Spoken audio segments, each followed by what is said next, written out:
بسم الله الرحمن الرحيم. الحمد لله رب العالمين. ربنا عليك توكلنا وإليك أنبنا وإليك المصير، ونشهد أن لا إله إلا الله وحده لا شريك له، ونشهد أن سيدنا ونبينا وحبيبنا محمدًا عبد الله ورسوله. اللهم صل وسلم وبارك على خير خلق الله أجمعين، إمام المرسلين وسيد الأولين والآخرين، صلاة وسلاما دائمين متلازمين عليه وعلى آله وصحبه ومن دعا بدعوته واستنى بسنته إلى يوم الدين، ثم أما بعد، فهذه أيها الأحبة ليلة من ليالي شهر رمضان المبارك. نسأل الله العلي القدير في هذه الليلة أن يكتبنا الله عز وجل من عباده ممن أعتق الله رقابهم من النار. اللهم أعتق رقابنا من النار، اللهم آمين يا رب. خلق الأمانة، خلق الأمانة من أخلاق القرآن الكريم. ورد في تعريف كلمة الأمانة إن هي من مصدر أمنة يأمن أمانة، بمعنى أنه وثق به واطمأن إليه ولم يخف. الإنسان الأمين هو الثقة المؤتمن. يقال عن الإنسان الأمين أنه ثقة وأنه إنسان مؤتمن. الأمانة عند ابن فارس إن مادة الأمانة لها أصلان متقاربان. الأول منهما أن الأمانة التي هي ضد الخيانة، ومعناها سكون القلب، والمعنى الآخر التصديق. المعنى الآخر التصديق، والمعنيان متدانيان. إن كانت ضد الخيانة وهي تعني سكون القلب، والآخر هو التصديق، المعنيان متدانيان. وأصل الأمن هو طمأنينة النفس وزوال الخوف. كلمة الأمن جاية من إيه؟ من طمأنينة النفس وزوال الخوف. ندخل في معنى الأمانة من الناحية الشرعية أو المصطلح الشرعي أو المصطلح الأخلاقي الأول. قال لك في منظور المصطلح الأخلاقي بتعني شعور بالتبعة، إن الإنسان يستشعر إن فيه مسؤولية مكلف به. دي الأمانة عند علماء الإيه؟ عند علماء الأخلاق، شعور بالتبعة واحتكام إلى الضمير اليقظ. دايما ضميره بإيه؟ هو اللي بيدفعه إن هو يصحح الخطأ، بيحتكم إلى إيه؟ إلى الضمير. لكن أي ضمير؟ الضمير الصاحي، الضمير الواعي، الضمير اليقظ. كمان مهوط بالرعاية لكل ما في عهدة الإنسان من شيء حسي أو معنوي. دايما الإنسان بيستشعر إن في مسؤولية مكلف به، وشعوره بهذا الإحساس يعني الأمانة. يعني ليه؟ يعني الأمانة. طيب الكلام ده يا مشايخ أو يا علماء الأخلاق أنتوا استنبطوه منين؟ قالوا من حديث سيدنا النبي صلى الله عليه وسلم الذي قال فيه: كلكم راع وكلكم مسؤول عن رعيته. طيب القرآن الكريم بعد ما نصلي على حبيبنا النبي صلى الله عليه وآله وسلم تحدث عن فضيلة الأمانة. تحدث عن فضيلة الأمانة في أكثر من موطن، منوها بشأنها، حاثا على رعايتها وصيانتها. ناخد يعني موضع من المواضع القرآنية اللي ورد فيها الحديث عن الأمانة. هذا الموضع مشهور وكلنا نحفظه، من سورة الأحزاب. يقول الله تعالى فيه: إنا عرضنا الأمانة على السماوات والأرض والجبال فأبين أن يحملنها وأشفقن منها وحملها الإنسان إنه كان ظلوما جهولا. الإمام الأصفهاني له كتاب اسمه المفردات، يعني بيتحدث عن الايه؟ عن المعاني اللغوية أو الكلمات اللي هي في مصطلح القرآن الكريم. منها كلمة الأمانة اللي وردت في الآية الكريمة: إنا عرضنا الأمانة على السماوات والأرض والجبال إلى آخر الآية. قال لك إن معنى الأمانة هنا فيه أقوال، مش تعريف واحد أو معنى واحد، لا. قال لك هي كلمة التوحيد. إيه هي كلمة التوحيد؟ لا إله إلا الله، تمام؟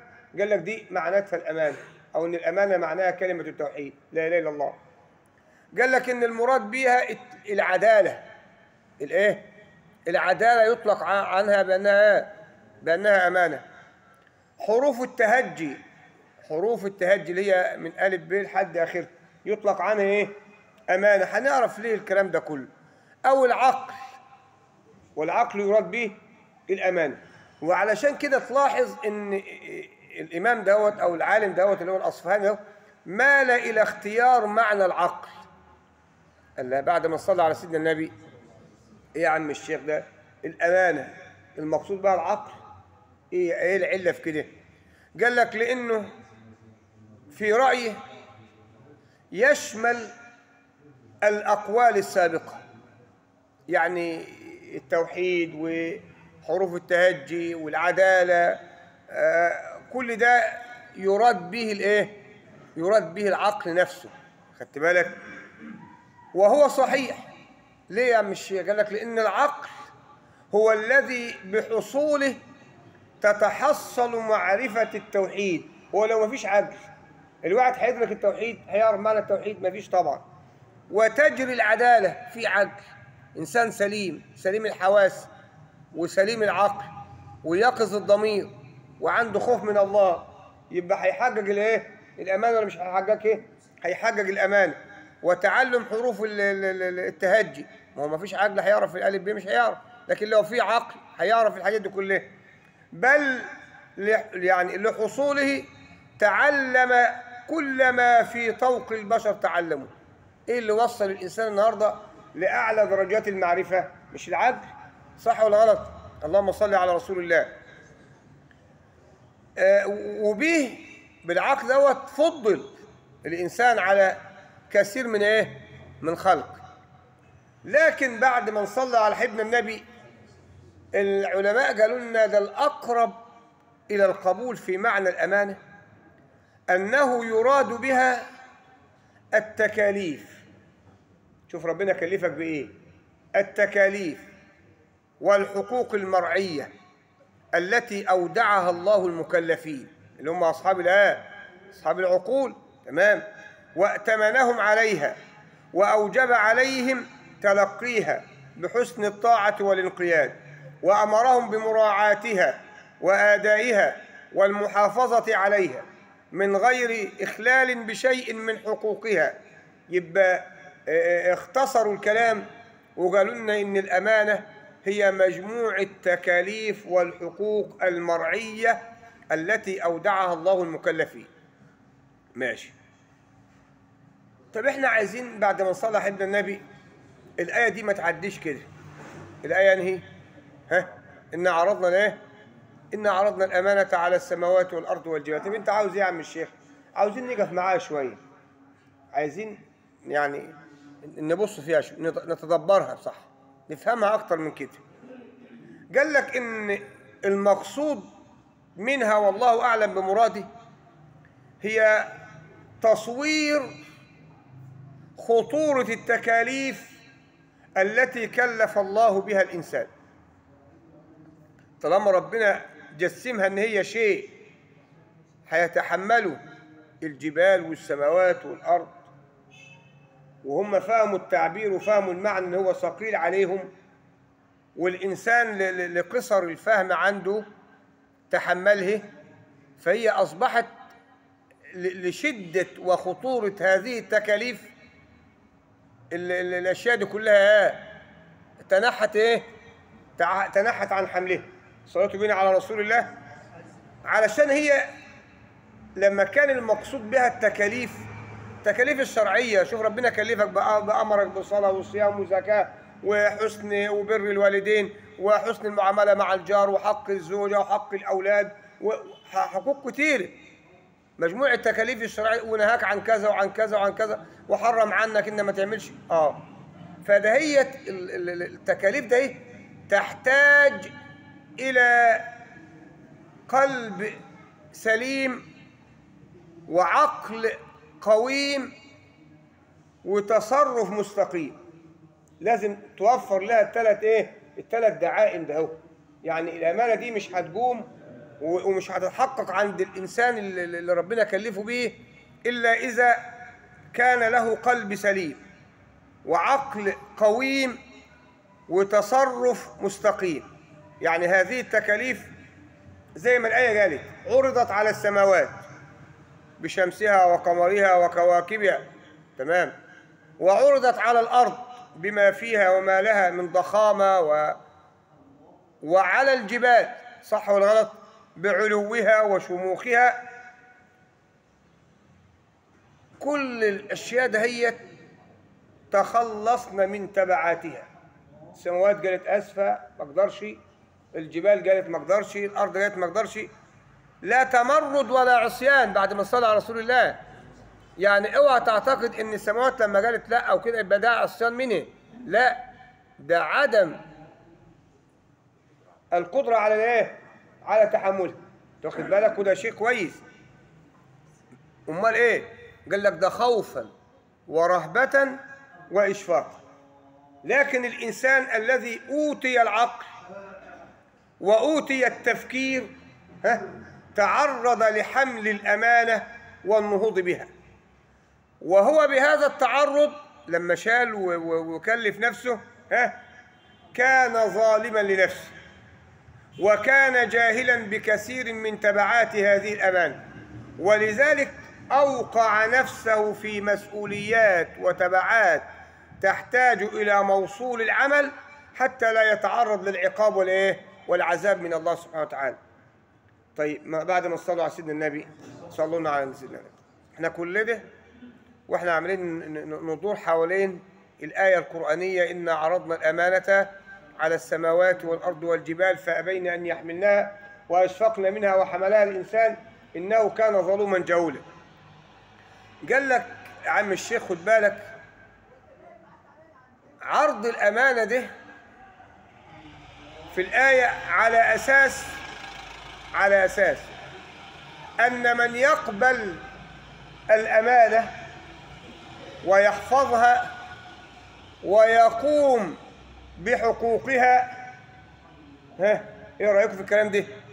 يعني بعد السماوات وبعد الجبال وبعد الأرض كل دول أبين جه الإنسان، وأي إنسان صاحب عقل سليم، صاحب تصرف قويم، صاحب نفس كريمة، ماشي، ده هو الإنسان ده هو اللي تحمل المسؤولية والتبعات ده. ربنا كده هيعديها له ولا هيكافئ عليه؟ وأي مكافأة؟ ده له الفوز والثواب والنعيم، صح ولا غلط؟ طب واللي هيضيعها من بني البشر أو يهمل كده أو يقصر في حقوقه، أكيد طبعا هيكون له الخسران والعقاب والجحيم. وده اللي جه بعد الآية مباشرة، إن عرضنا الأمانة على السماوات والأرض والجبال فأبين أن يحملنها وأشفقن منها وحملها الإنسان إنه كان ظلوما جهولا. الآية اللي بعدها بتقول إيه؟ أنتوا انشغلتوا. الآية اللي بعدها بتقول إيه؟ نعم، أيوه، ليعذب الله أهو المنافقين والمنافقات والمشركين والمشركات ويتوب الله على المؤمنين والمؤمنات وكان الله غفورا رحيما. اللهم صل وسلم وبارك على رسول الله. طيب، علماء التفسير، احنا عندنا علماء حديث وعلماء فقه وعلماء تفسير، عندنا علماء كتير في الدين. لما جم اتعرضوا لتفسير الأمانة كما جاءت في الآيات قالوا لنا فيها أقوال، منهم من قال إن الأمانة المقصود بها المحافظة على الصلوات. المحافظة على إيه؟ على الصلوات، وأداء الزكاة والصوم وحج البيت من استطاع إليه سبيل. جماعة من المفسرين قالوا لنا كده، وجماعة تانيين قالوا إن هي أمانات الناس. أمانات الإيه؟ الناس، الودائع، أي ودائعهم التي يوديعونها عند غيرهم. جماعة كمان من علماء التفسير قالوا لا، ده الأمانة مشايخنا في الحديث، الأمانة في الحديث كلام، واحد قال لك الكلمتين ده هم توصلهم لفلان، أو أنت بتقرأ دلوقتي عن الشيخ تقول الكلام ده كلام الإيه؟ أما تنسبوش لنفسك، يعني عالم اجتهد وألف كتب تيجي تقول له أنا بقول كذا هو كلام لا، يبقى الأمانة في الحديث كلام، وعدم الزيادة عليه، أدي معنى من المعاني. وقيل إنها صيانة المرأة لعرضها، المرأة لما تصون عرضها وتخاف على عرضها تسمى إيه؟ تسمى أمانة. وقيل إن الأمانة المراد بها الاغتسال من الجنابة، أمانة، الاغتسال من الجنابة، أمانة من الجنابة يسمى أمانة. ومنها صيانة الإنسان لدم غيره وعدم الاعتداء عليه، اللي هي المحافظة على النفس الايه؟ البشرية. كل دي يا اخوانا اجتهادات وأقوال، وهي في الوقت ذاته لا تخرج عن كونها ضرب أمثلة وأنواع لصور من الأمانة الكثيرة الصور والأنواع. يعني لو قلنا إن المراد بها المحافظة على الصلوات، هنتكلم عن صور الأمانة دلوقتي هنلاقوا من ضمنها المحافظة على الصلوات. التعاريف الكتيرة دي كلها دليل على إن الأمانة دي لها ثقل في إيه؟ في الدين. صلى الله على رسول الله، إن كلمة الأمانة في الدين دي مش كلمة سهلة يا إخوانا، ده هنلاقوها أمانة في كذا وأمانة في كذا وأمانة في كذا، وأمانة الكلمة وأمانة السر وأمانة الحديث، وأمانة الحياة الزوجية وأمانة الولد وتربيته، والأمانة في تقسيم التركة، أمانة. نعم، هتلاقيها تشمل الآية، بدليل إن ربنا تعالى لما اتكلم عنها كلمنا عنها إن هي تعتبر هي الآية، هي الدين كله، هي الإيه؟ هي الدين الكل. هنعرفه دلوقتي إن شاء الله. يبقى إن الأمانة يا إخوانا التي التعريف بقى، التعريف الذي يطمئن إليه القلب هو أن المراد بالأمانة الطاعة والتكاليف والفرائض التي افترضها الله عز وجل على عباده، ودي كلها من أمور الإيه؟ من أمور الدين، ما تطلعش بره عنها. بعد ما صلى على حبيبنا النبي صلى الله عليه وسلم، تعالوا كده ناخد كمان موضع من المواضع اللي وردت فيها كلمة الايه؟ الأمانة. خدنا سورة الأحزاب، نيجي على سورة النساء، شوف ربنا قال ايه بعد ما صلى على رسول الله. إن الله يأمركم أن تؤدوا الأمانات إلى أهلها. صح ولا غلط؟ دي في سورة الايه؟ النساء. لا تؤدى الأمانات إلى أهلها على وجهها إلا من مين؟ إلا من المتصفين بصفة الأمانة، اللي هم هيرعوا حقوق الناس حق رعايته. الآية دهيت قول الله تعالى: إن يا أيها الذين آمنوا، معذرة، إن الله يأمركم إيه؟ إن الله يأمركم أن تؤدوا الأمانات إلى أهلها وإذا حكمتم بين الناس أن تحكموا بالعدل، إلى آخر الآية. قال لك يا عم الشيخ اهدى كده وصلي على سيدنا النبي أنت والناس الطيبين اللي معاك في الجامع دولت، علشان تعرف الآية كويس وتفهم المراد منها. الآية ديت لها سبب نزول، ليه ربنا أنزلها على سيدنا النبي؟ قال لك في سبب، في إيه؟ وإذا عرف السبب بطل العجب. خلاص يبقى الأمر هيبقى سهل علينا نفهمه ونعرف المقصود منه بالإيه؟ من الأمانة هنا. إن الرسول بعد ما صلوا عليه، إن الرسول عليه الصلاة والسلام حينما فتح مكة يوم الفتح سنة 8 هجرية في شهر رمضان، يوم 20 من شهر رمضان، يوم الفتح مكة، دعا رجل يسمى عثمان بن طلحة، ندى عليه. عثمان بن طلحة كان مشركا، كان ايه؟ طب بينادى عليه ليه؟ سيدنا النبي نداله. قال لك لأن عثمان ده كان بيده مفاتيح الكعبة. مفاتيح الكعبة كانت عند مين؟ كان الرجل ده أمين عليه، حارس له، واللي كان بيتولى شؤون الكعبة يعتبر يعني شرف ما بعده شرف، اللي يسقي الحجاج واللي يخدم الحجاج، واللي مش الحج موجود من زمان، صح ولا غلط؟ فكان عثمان ده معاه مفاتيح الكعبة. وإيه المناسبة؟ فجاء عثمان عند سيدنا النبي، فالرسول بيقول له أرني المفتاح. المفتاح الايه؟ مفتاح الكعبة. فلما مد عثمان يده بالمفتاح، مين اللي واقف؟ العباس بن عبد المطلب.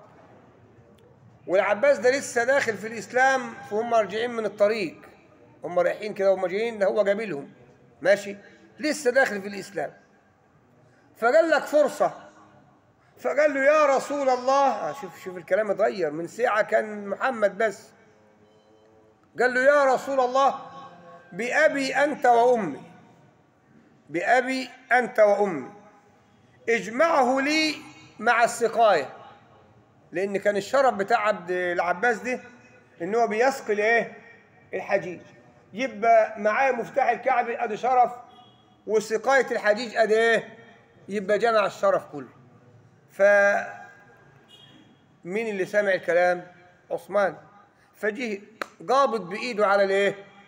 قبض عثمان يده بالمفتاح خوفا أن ينتزع منه. قال له لا، عند كده وقف. إيه يا عم؟ مسك المفتاح تاني بإيده ليه؟ قال له، فقال له النبي صلى الله عليه وسلم هات المفتاح يا عثمان. قال له خد المفتاح اهو. وبيقول لسيدنا النبي ايه؟ هذه أمانة الله. يبقى عبر عن الشيء اللي محتفظ بيه ان هو بس مش امانته، ده امانة مين؟ أمانة الله. فقام النبي وفتح الكعبة وطهرها وخرج فطاف بالبيت، ثم عاد فرد المفتاح إلى عثمان وتلا قول ربه تبارك وتعالى إن الله يأمركم أن تؤدوا الأمانات إلى أهلها. ده مشرك، أمانة اديها له، أدي الأمانة إلى إيه؟ إلى من ائتمنك ولا تخن. ده كل ده هنتكلموا عنه يعني مش الليلة، يبقى الليلة اللي بعدها إن شاء الله، بس إحنا بناخد واحدة واحدة كده بعد ما نصلوا على سيدنا النبي، صلوا على رسول الله.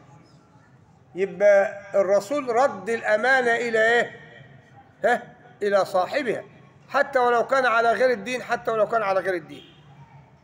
طيب كمان موضع ربنا ذكر فيه الأمانة في سورة البقرة، نبقى واقفين عند الموضع الثالث، عشان كده العيشة إيه؟